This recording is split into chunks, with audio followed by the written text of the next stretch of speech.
Welcome back. Thanks for tuning in to Rctv. I'm Nathaniel. And I'm Ine. On this episode, we will hear from Principal Moisej and peer mediation. Also, we'll check out some of the exciting things students are doing around campus. Let's turn first to Gregory, who is with Mr. Moisej talking about school safety. So what are your thoughts on fighting? Fighting is the probably most dangerous offense that can happen at River City High School or any high school campus. And the main reason for that is it definitely constitutes a big safety threat. When kids think about things like that, when they're worried about being safe, they definitely can't learn. They definitely can't do the things that are going to make them successful as a student. What do you think mostly instigates a fight at River City? There's more than one reason. Most of the time, it's a miscommunication. A lot of the times when these things happen, the students have never even met or don't really even know each other very well. A lot of times what they're fighting about is something that's being told to them by other students who are, for whatever reason, acting as intermediaries or pretending that they know something, and it gets people upset. What are the consequences to getting into a fight at River City? It's always going to be a suspension. Sometimes we do look at it case by case. There are cases where people aren't really fighting, they're just kind of attacked by someone else. It is always going to result in suspension for the people who are involved in fighting. It also, most of the time, results in a police citation on their record.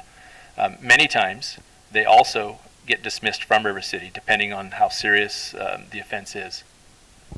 Right. What should kids do if they see a fight or a crowd? Well, they definitely should stay away from the situation. Fighting is an unsafe area. Going there can get them in trouble, or it can get them hurt. What are some consequences for recording a fight or anything in that matter? Okay, that's a very good question. In our discipline matrix, you can get suspended for inciting a fight as well. Even if you are not primarily a fighter in the situation, if you are inciting violence in any way, either through verbally talking to other people or posting things online, recording these events and then redistributing them, all those things can get you into serious trouble, and yes, suspension consequences follow.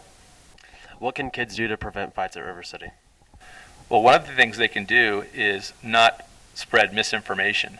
And at the same time, if they're hearing something bad said about them and they're really upset at somebody because they think somebody's talking something about them that isn't true, they do have other recourse. They can go into our peer mediation, and through that dialogue, they can actually kind of settle their differences, find out what's going on.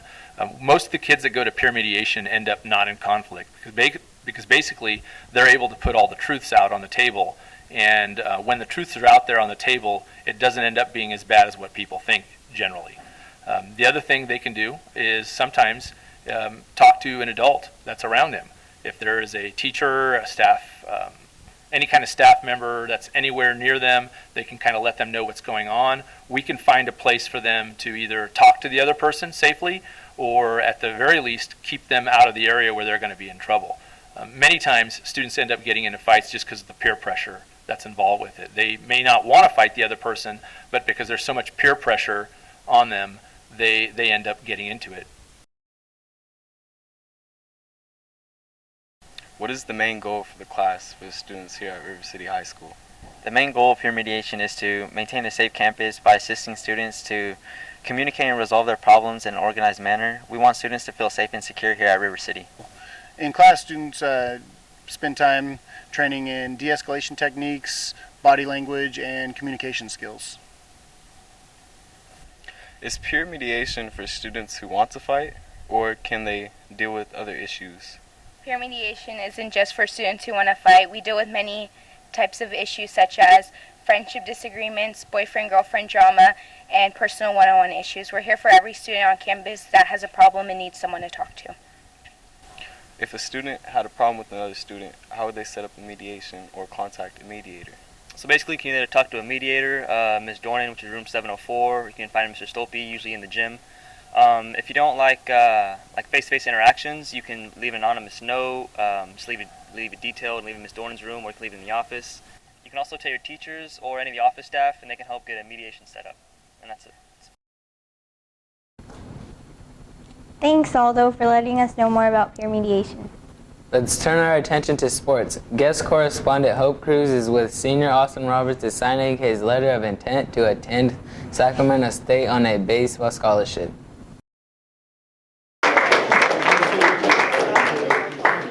When you go to Sac State, what will you miss most about the city? Probably going to miss the seasons of sports and all the friends that I've grown to love and be a part of. What other sports do you play? I also play basketball for River City. What advice could you give to other athletes? Just anything's possible as long as you put your mind to it. Any dreams can come true. As you can tell, mine definitely came true, and just can't wait to experience it.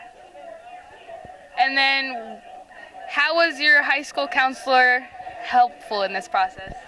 She really got my grades straight, made sure I took the right classes to get me on track to go where I want to go, and I chose the right place. And what was her name? Frida Clark. I'm very proud and happy and ecstatic for all the hard work and dedication he put in.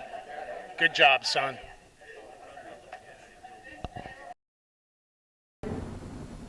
Congrats, Austin. Next, let's check out what the Student Senate is up to. What is Student Senate about?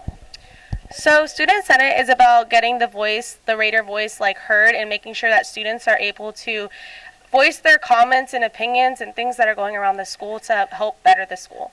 Some of the things we just got done were we just fundraised blankets, and we brought bubble soccer for a lunchtime activity. Why did you join Student Senate? To help out and, make the school better and make it more fun for the kids to enjoy their senior year, and other kids, freshmen, and everybody to enjoy the fun activities we're going to bring out soon, and we have brought out.